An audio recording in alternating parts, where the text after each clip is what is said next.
want to just thank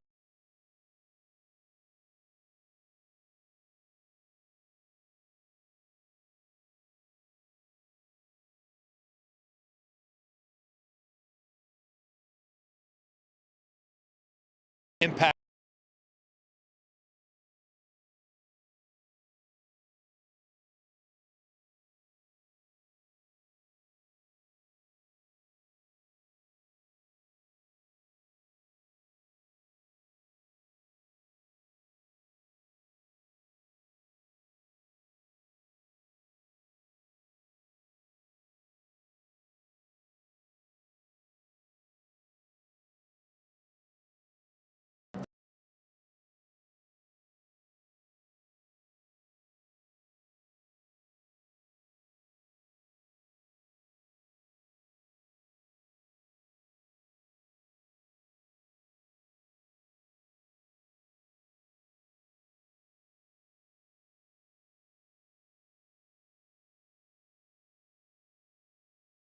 because the sport of the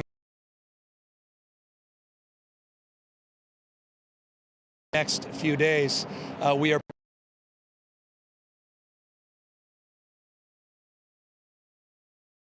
Northern California now. We have procured the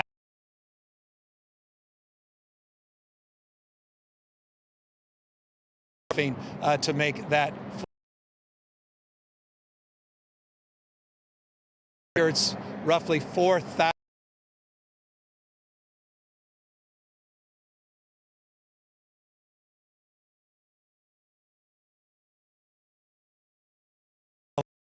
waiting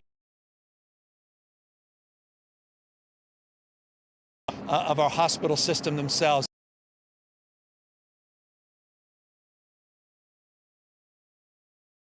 Thousand beds, 406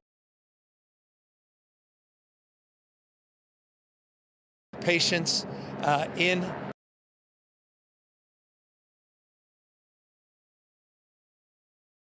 and incredible leadership, the local and trauma-related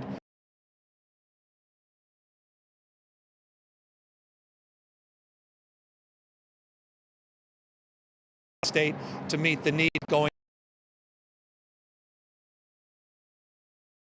hospital system, also in preparation to meet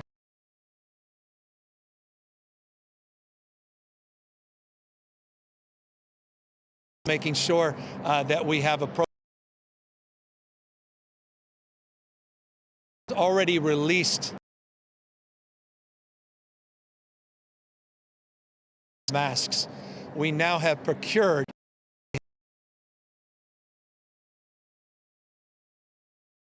101 million 1.4 million sets of gloves. We have procured coveralls and gowns, but you get this moment. We're not pointing fingers. We're not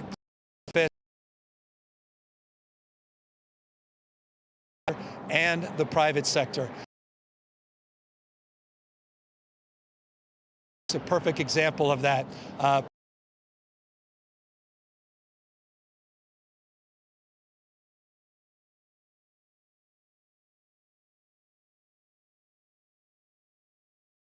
To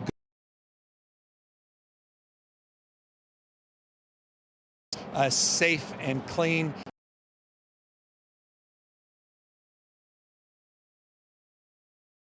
Near, in and around.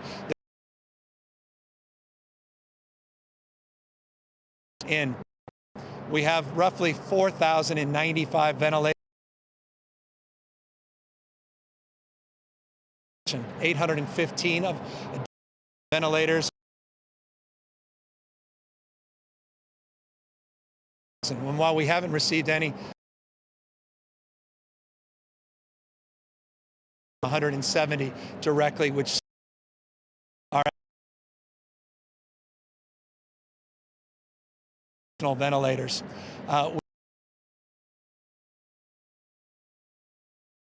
today in the census earlier this morning.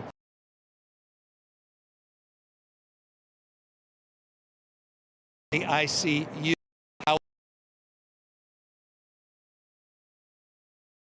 Individuals, 4,100 Mayor Garcetti, leaders of mayors across the state of California. Our total testing numbers have increased significantly. Total tests in the state as of this morning, 88,400. It's over 10,000 tests every single day. But here's the problem, and it goes specifically to the issue of those persons under investigation.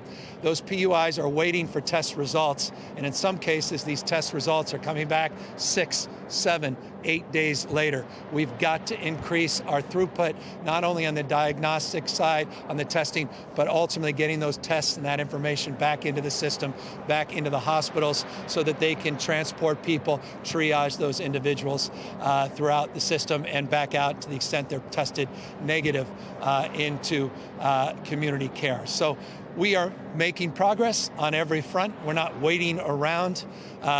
We don't believe our fate is predetermined. We don't think the future just happens. It's not something to experience. It's something to manifest. And it's our capacity, individual capacity, to continue to make good decisions on physical distancing and continue to maintain our strict standards in the state of California as it relates to our stay-at-home orders that we must continue to advance.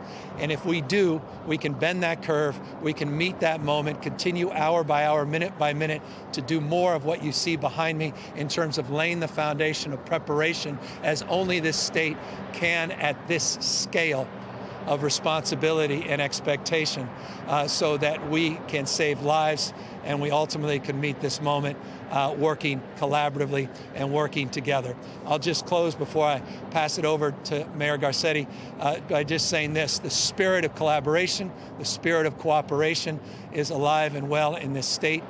People, unprecedented number of people offering themselves to meet this moment in terms of procuring resources, but all with a deep resourceful mindset, and all of us deeply anxious in recognition of the nature of the number of tests that remain outstanding and the need to continue much more broad and detailed community surveillance, expanding our testing capacity so that we can really model our ability to meet this moment in a much more dynamic way. Targeted testing with spread testing so that we can ultimately triage and move people throughout the system. That said, we have outstanding leadership, and one of those that demonstrably has met this moment and has been an incredible partner to the state of California is Mayor Eric Garcetti here in Los Angeles. There hasn't been a day where he hasn't reached out and connected with the state, again, offering a collaborative spirit, offering insight, advice, and counsel, and providing that to our team in real time. And I cannot say enough about his leadership at this moment, and candidly more broadly, and I'm pleased and privileged now to ask him to the mic and talk a little bit more about how he helped get this ship here and how he is responsible for this port and its operations, and how proud I know he is of the team that he has assembled. Mayor? Usually we'd embrace, and this governor is not just California's governor, but he's become America's governor. The first governor to take the moves that we needed in this country and to lead the way. And as you can hear, with no notes and anything else, a man who is leading this state. And I just want to say on behalf of my city governor, and I know the mayors that I speak to every single day, that we are so proud to have you leading this fight with us and for you to be alongside. I also want to thank the governor for why this ship is here, and I'm going to get to the ship in a moment. But I know the conversations he had directly with our president and vice president is why we have today a ship that now will be the largest hospital in Los Angeles at its full capacity. And at its capacity today will add 1/3 more available beds, and at full capacity, 2/3 more beds to the fight here in Los Angeles. You know, we're used to having the Navy here in this port, America's port. This port is responsible for 43% of the goods that come into America by sea. It's good not just for California, but for this entire nation. And we know the Navy because this was a great Navy port. And each year we celebrate during our Fleet Week the amazing men and women of our Navy Marines, our Coast Guard, who defend us every single day. In fact, just footsteps away from here is the USS Iowa, one of the most powerful symbols of this nation's might. A battleship that carried a president in World War II to meet with his allies, a place that today symbolizes our forward strength. But the strength of a nation isn't just the warships we have, it's also the strength and the capacity of the mercy that we give one another. And to have the United States naval ship Mercy here today, I want to thank the President, I want to thank our senators, I want to thank everybody who had a role. Our Supervisor Janice Hahn, our local council member Joe Buscaino, and everybody who made this happen. And it is docking here in a port led by Gene Soroka and Chief Gazy and our port police that is making sure that the men and women who are in there can focus on our health while we protect theirs. Here, this will be a ship that will take patients in, as the Admiral will say in a moment, I'm sure, this will be a COVID-19 free bubble. But by every person who comes in, whether transported from a direct accident or something like that, or from a hospital, every bed not taken in Los Angeles by the great work of the men and women here will mean one more bed for the surge that the governor spoke about. And so this truly is mercy on the water. This truly is mercy at the beds. This truly is mercy and the expression of who we are as Americans and as people at this moment. And I'm just so grateful that each one of us can step up at this moment and do something to help each other. I'll come back and say some words in Spanish, and I'll do my usual evening briefing, but I wanted to be here to welcome those men and women and to thank them and everybody who had a hand. But let me turn it over to Rear Admiral John Gumbleton, who's the commander of Expeditionary Strike Group 3. I served 12 and a half years in the Navy, and in the Navy I once was able to get on board this ship. I saw what its amazing capacity is, and make no mistake, as the governor said, when my fellow sailors got that notice that they needed to get their sea bags, leave their families, leave their loved ones, and come here to take care of our city, Admiral, let me say how grateful all of us are, and that this is a ship that is full of angels in this city of angels. The Admiral has been in charge of all the logistics on the Navy side to make this happen, and let me turn the microphone over to him and say thank you on behalf of a grateful city. Admiral? Thank you, Mayor Garcetti, and thank you, Governor Newsom, for having me here today. The men and women of the USNS Mercy and the United States Navy, we're honored to be here in Los Angeles, supporting FEMA, the state of California, and the city in this ongoing COVID-19 crisis. You know, the Mercy behind me is uniquely outfitted for humanitarian assistance and disaster relief. One of the Navy's core missions these ships perform around the world. Our embarked medical professionals are highly skilled and trained and ready to support COVID-19 response efforts. And as said before, by providing care to patients in need of treatment not related to COVID-19. In that regard, they will in effect serve as a relief valve, allowing local hospitals to increase their focus on treating COVID-19 patients.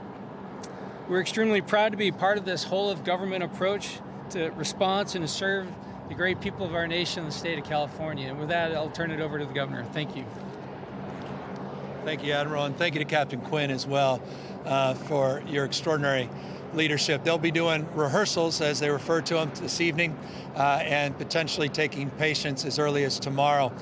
So when we say this is operationalized, we mean that quite literally, allowing us to decompress the west of the LA County system, which is beginning to see those increases that were projected in our modeling, and a disproportionate sum of hospitalizations that are occurring in this region in particular make the Mercy so profoundly important to meet the moment and provide capacity for our entire healthcare delivery system.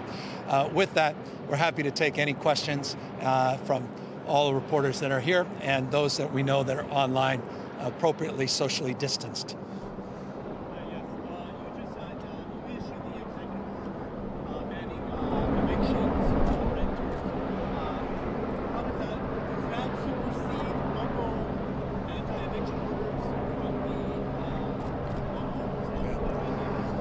So on the 16th of this month, the question is around evictions in the state of California, around renter protections.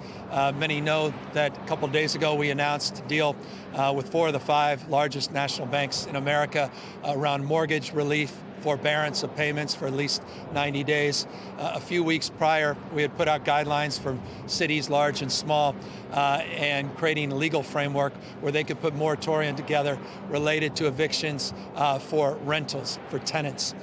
Los Angeles has been a leader in this space, San Francisco, San Jose, 30 jurisdictions had moved already or moved now more aggressively to establish the framework, but only 30. And as a consequence of that, today we just established a new overlay for the state of California that denies the capacity for enforcement, court proceedings for any evictions through May 31st. So for tenants, through May 31st, there will be no eviction proceedings. There'll be no enforcement as it relates to your inability to pay for COVID-19. It does not preempt any local ordinances that go deeper or farther, but it is an overlay for the entire state of California. Adam Beam from the Associated Press asked, now that the testing has increased California's cases are growing rapidly, is this surge that public officials have been warning about, and do you feel that California is prepared? So this is regarding the numbers today, 26% increase. And I should note, there are different sets of numbers that come out. Some people track numbers in real time and report them in real time. We've been very disciplined to put out numbers that meet an exact moment on a daily basis so we can confirm those numbers. 78 deaths, 26% increase from the previous day, 3,801 individuals that have tested positive for COVID-19, 88,400 tests, of which tens of thousands of tests are still waiting for results. And so I caution people as it relates to the numbers to consider the magnitude of the number of tests that have been conducted that haven't come back yet, so people have a better sense of what to anticipate. That goes to the question about, are we seeing the surge that we anticipated? Our modeling is moving as we expected, and we're seeing in Los Angeles, and Mayor could talk a little bit more about this. In fact, I'd like him to, because of the unique characteristics of this region and in this county, they're seeing surge numbers that put them on track within a week to be in line with where New York City currently is, if they see the kind of increases they experienced yesterday. But Mayor, maybe you can talk more specifically about that. Sure, and I think while we've been here, the county may have put out new numbers. I know Dr. Galley is here from the county. Yesterday's increase, though, of over 50% would, of course, have a doubling rate of less than 2 days. By that measure, we would be where New York City is in number of cases per capita in Los Angeles County 6 days from now, or 5 days from now, 6 days from yesterday. We would be in a slower rate of increase the day before in 12 days where New York City was. So whether it's 1 week or 2 weeks, as I've been sharing, we will be where they are. We will have doctors making excruciating decisions. We'll be trying to figure out what we do with that surge, how to get ventilators, where to find beds, which is why it's such a great day, at least today, to know that the USNS Mercy is here. But that's the rate of increase that we're seeing right now in Los Angeles County. And it just reinforces the point. Every minute is a minute lost unless we take advantage of the minute. Every hour is an hour lost. Every day is a day lost. And that's why I'm so pleased and proud of what's happening all across the state of California. Thousands and thousands of beds being procured, people coming back, annuitants that are retired coming back into the workforce, fourth-year medical students now saying, you know what, can you help license me temporarily? And I'm going to contribute to meet this moment. The PPE that we're trying to procure from every conceivable source, from every conceivable part of the globe, 101 million N95 masks that we were able to write a check for already that are starting to come in, getting these beds set up, getting the rehearsals done so they're operationalized. We are not waiting for the crisis to hit and then react to it. We're doing everything humanly possible to prepare, but our eyes are wide open in terms of the multiples and our capacity as a system to deal with a surge of what we anticipate may require 50,000 beds over the course of the next 6 to 10 weeks. Sophia Bolak from Sacramento Bee asked, how much does your office anticipate hospitals will have to spend treating uninsured patients when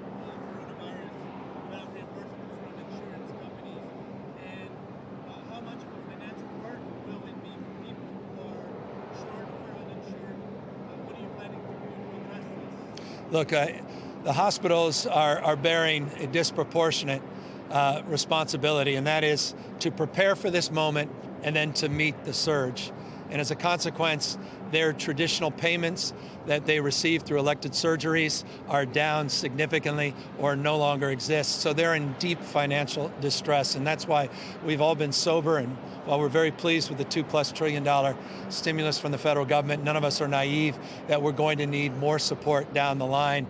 Not only the states and cities, we have $15.3 billion that will come from the $2.2 trillion stimulus into the state of California, $6.9 billion for local jurisdictions like this. But it won't be enough. Hospitals will need that support, and the medical system broadly defined as it relates to our Medicaid system, our Medi-Cal system in the state of California.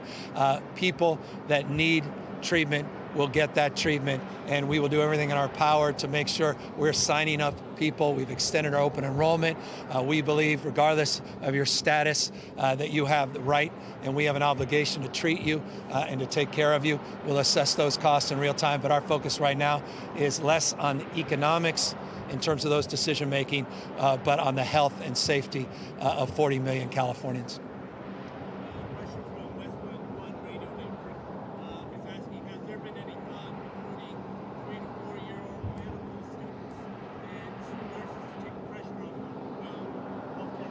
Yeah, the question of being able to recalibrate people's current status as it relates to being third or fourth year medical student. We've already in that process to expand their licensing capacity to meet this moment, looking at scope of practice defined, which is a deeply controversial subject in any environment, including this environment. Those conversations are well underway. We've done surveys of hundreds of thousands of state employees. We have EMTs, we have paramedics, we have firefighters, first responders. We have people with expertise that we never even realized that are now offering up those expertise to recategorize their current job descriptions and make themselves available, not only from a medical surge perspective, but a specific example just to meet the needs of all the unemployment insurance claims in the state, which have averaged over the last week 108,000 a day, over 1 million people accessing or trying to access our unemployment system. We want to get those checks out as quickly as possible, and we're trying to meet that surge in the same sense of urgency, and that is reprioritizing, reconstituting our workforce, including all of those individuals that are currently preparing to enter into it formally that may just find themselves in the middle of this much sooner than they expected. Yeah. I just want to add one thing to that very briefly. Since we asked for medical personnel 2 nights ago to sign online to a portal, doctors who are in offices that are closed, nurses that come back from retirement, et cetera, I'm proud to report we have over 2,000 people just here in Los Angeles alone that have offered their services, who are trained medical professionals. And I want to thank them. I know San Francisco has done something similar as well to enlist folks, and we've been working very closely with the governor's office on that. Thank you. Over 2,000. Anna Ibarra from Cal Matters asked, how exactly is the state staffing nearly acquired hospital beds on the ship, but also the hospitals it's leasing impossible hotels, and on that note of hospital beds, how many of the 50,000 beds the state is searching for will be needed for ICU? Yeah, so of the 50,000 bed surge, that's part of our planning. 30,000 of those beds will come from within the hospital system and their footprint. And what I mean by that is extending their staffing capacity, repurposing their operating rooms to ICU rooms, putting tents up in parking lots, and providing a surge capacity that is equivalent to 40% of their licensed beds. Outside of that system, 20,000 rooms are being procured through the state, including the Mercy, which is 100% staffed by the contribution of the American taxpayer and the incredible men and women in uniform, the Navy primarily, some Marines that are helping with logistics, and some civilians that are part of this operation. They're fully stocked, fully staffed with every conceivable need you can ever imagine that resides within or around this floating hospital. As it relates to other hospitals, Seton, we were able to find staffing. St. Vincent, we're negotiating to create the framework to find staffing. All of these other individual skilled nursing facility units and all of these other motels, hotels have different staffing requirements. I'll be specific as it relates to the two that come up next week. These field medical stations, part of the 2,000 President Trump has sent to the state of California.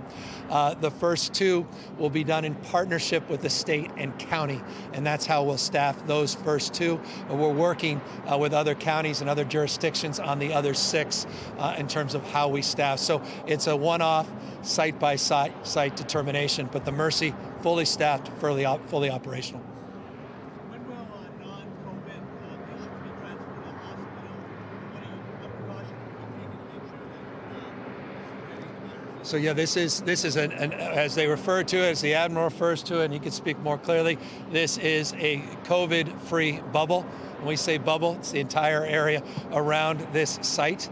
The men and women that are on board are not going to be recreating nearby. There's strict protocols and procedures.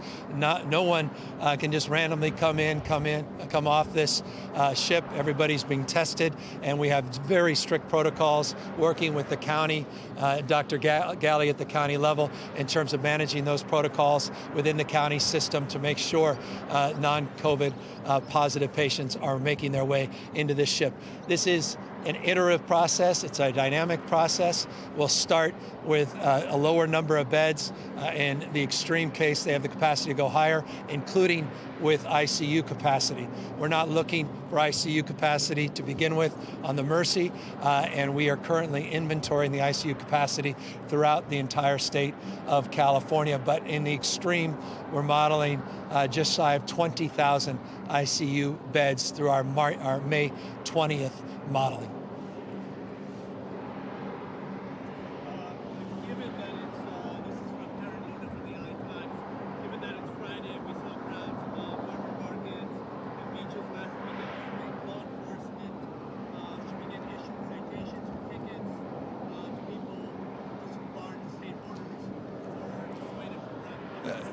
I'm going to ask the mayor to speak to that because he's been leading with some novel strategies as it relates to not just citations of individuals, but encouraging businesses to do the right thing through regulation and licensing, which is exactly the kind of leadership we need. As it relates to state parks, let me just speak to this. We shut down an additional 59 locations, 98 total parking facilities now are shut down, primarily all along the coast, north and south, in order to reduce what we experienced last year in terms of the surge of individuals that were not practicing safe physical distancing last weekend.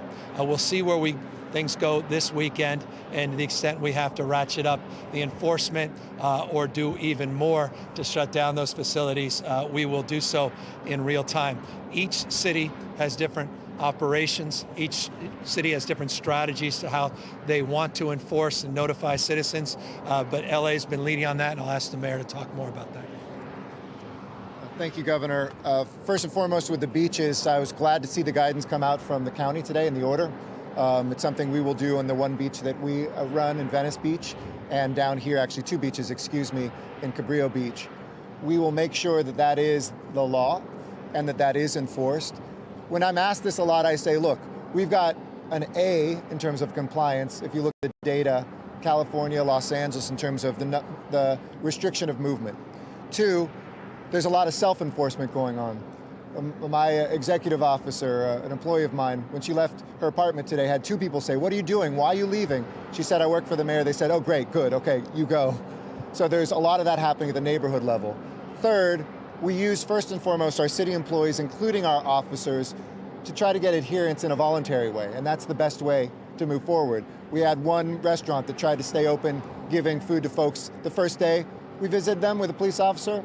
That's over, and it hasn't reopened in terms of food service inside since.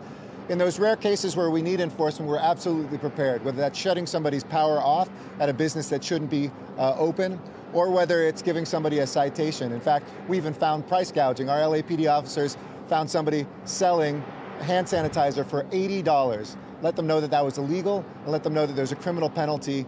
That hand sanitizer is now being sold for $7, or was sold for $7. So where we see that, we are prepared, but 99.99% of this can be done without any criminal penalty.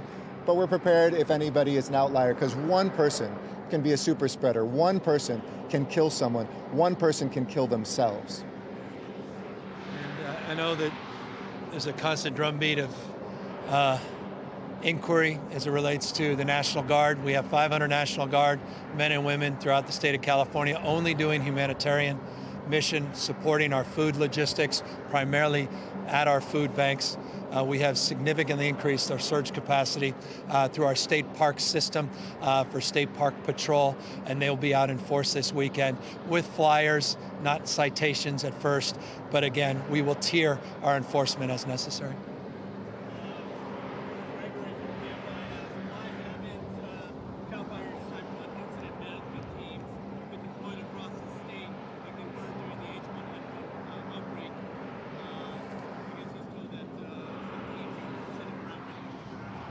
I'll ask the director.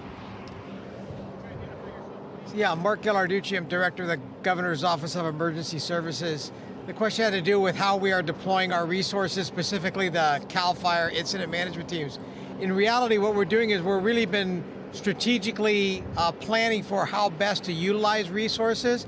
And right now at this time, we've been providing all the different kinds of commodities and assets and support to local government. There has not been a specific need for an incident management team, but we have those in the wings, and we're ready to actually engage them when appropriate. We also are actively, while this is going on, strategically planning for and preparing for what obviously happens in California, and that is a wildfire season. And so those teams are actively, as we sit here today, working on that integrated approach to be able to deal with COVID-19 as well as protect our public in the event of a wildfire. So they're engaged, but at a different level at this time, and we'll engage them more as we need them. Take a few more, thanks.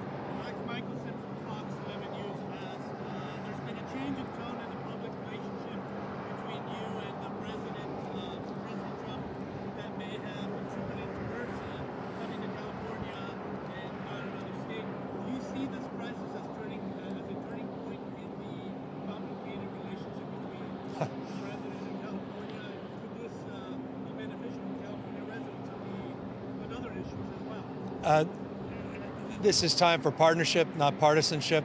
As I said, open hand, not a clenched fist. He's our president, and every direct request that I've asked the President of the United States, he has been responsive and he has tried to accommodate. This is just one of many examples. Those 8 field stations, 2,000 units in the state of California, 2 that will be up and running next week. The Mercy are just examples specifically of that collaboration and that cooperative spirit. When it comes to emergencies, wildfires, disasters, we've always maintained those two-way conversation, that engagement, and we'll rise above the politics, and I'm grateful for that, and I'm candidly grateful for his leadership for the state of California and the issues and needs that we have requested and desires that have been met so far. And I'll keep monitoring that and keep prodding and keep encouraging for us to continue to do more and see more support in the future.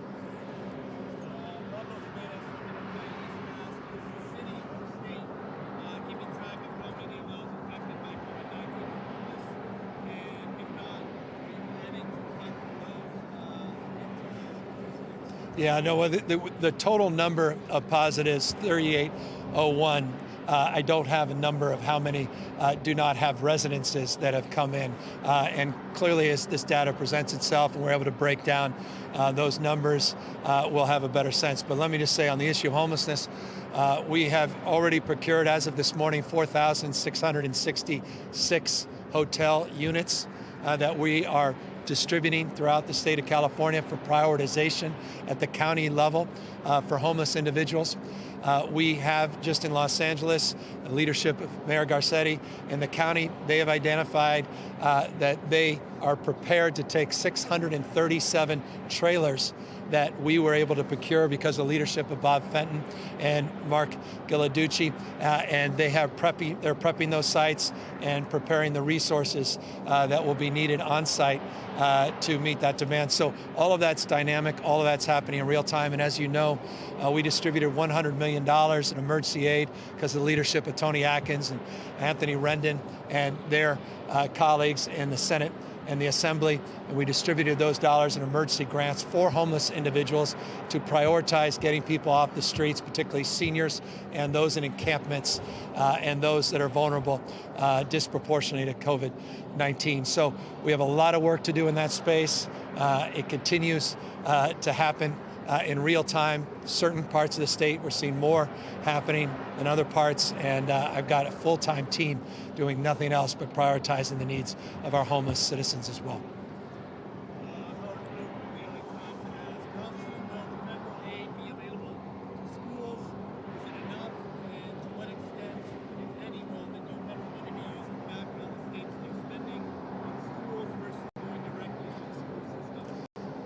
So we'll make a determination. We're still making a determination exactly how much. We've got $1.7 billion of that stimulus going for higher education.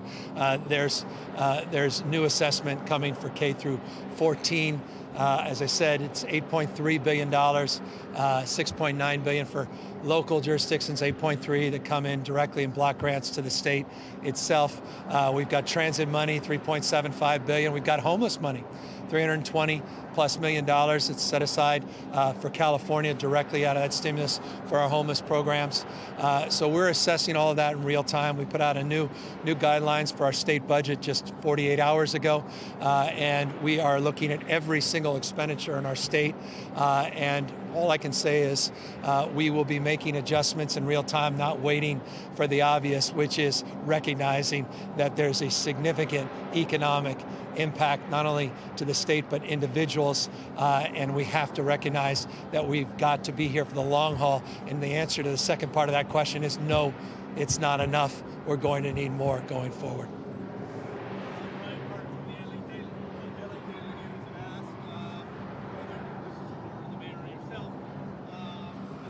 I know which one it's for. It's the mayor. You sure?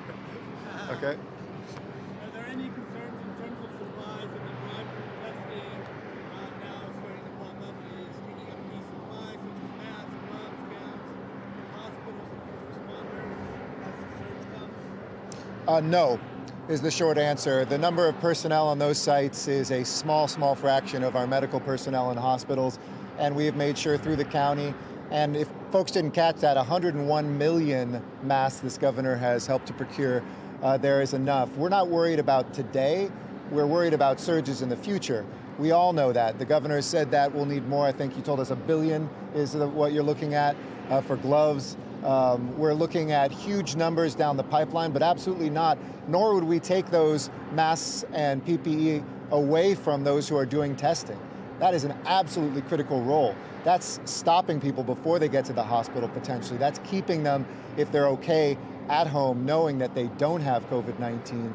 But I'm proud that we've done about, I think as of today, 8,000 tests through those drive-through centers here in Los Angeles. That's about 1/10, I think, of the state's overall tests. And we're going to keep ramping that up and keep doing that. To the earlier question, we don't have one single confirmed person yet who is unhoused with COVID-19. I expect that there are people out there. But I want to pause on that for 2 seconds because a lot of people keep saying, oh, we don't want to have a shelter near us, or we don't want to have those people near us. Let's be clear, it's people who are housed who are infected first who would be giving it to people who are on the streets, not vice versa. So we need to break those barriers down and think about each other as equals. All human lives matter equally, and I want to thank those city employees, those contractors from the nonprofits, and our county employees who are in our shelters and who will be at those motel and hotel beds that the state is helping us to get. I will say that the PPE issue is, though, real. I mean, none of us are naive about the magnitude of the need, not just in our healthcare delivery system, but our grocers that are asking for more PPE support. Our police officers, our front line out on the streets, sidewalks, our sheriffs, and we need to see more PPE, and we're doing everything we can for coveralls, shields, not just N95 masks, other kinds of masks and gloves. So as soon as it comes in, we're getting it right out, and I recognize exactly what the mayor is saying. We may have, for the moment, at capacity within our hospital system, but boy, around the corner, if these numbers continue, we're going to be searching far and wide for substantially more PPE. San Francisco Chronicle, what is California's testing capacity and the state's administered tests? Max, so far we have New York got a state test approved by the FDA on February 29th. Has California done the same, or are you planning to increase? Well, we're getting close to 100,000 tests. I don't know how accurate that question is. We are seeing a significant increase every day in the number of tests. Our big issue has been for the 22 labs. I've been crystal clear for 2 weeks, lack of RNA extraction kits, lack of reagents. And now the big issue for us is swabs, specimen collection, specimen samples. I was talking to Stanford representatives, USC, Cedars, not just UC medical staff yesterday. They're trying to procure 3D printed swabs. We're doing everything in our power to do more. We're also looking at antibody tests, looking at blood-based tests, looking at different serums that could help advance the next generation of protocols. No state, by the way, is doing more in that respect at our labs in the state of California. The advanced trials with Gilead and Genentech and others, disproportionate number are happening in the state of California. So you're going to see those numbers continue to rise significantly, and approvals are coming in real time on a daily basis. With that, let me just thank again, Admiral. This is one hell of a ship, and you got one hell of a team. The men and women that are here, thank you for your service. Thank you for your contribution. Thank you for saving lives. Thank you for meeting this moment. Thank you to the leadership assembled here, in particular, Mayor Garcetti. Thank you all very, very much. I know you want to say some things in Spanish. Brevemente también en español yo quiero decir unas palabras con nuestro gobernador aquí. Y gracias, gobernador, por su liderazgo. Usted no solamente es el gobernador del estado de California, pero también de América. Y su liderazgo, su modelo de liderazgo, el primer estado en los Estados Unidos con estas acciones y órdenes, ha salvado las vidas de californios y también de americanos en todas partes de este país. Hoy le damos la bienvenida a USNS Mercy, este increíble regalo de la gente de este país al puerto de Los Ángeles. Un recurso poderoso y supervivencia en nuestra propia ciudad. Ahora tenemos 1,000 camas hospitalarias que no tuvimos ayer. Este es un aumento de 65% de las camas que están disponibles por la gente de Los Ángeles y esta región con este barco. Y este barco es el hospital más grande ahora en Los Ángeles.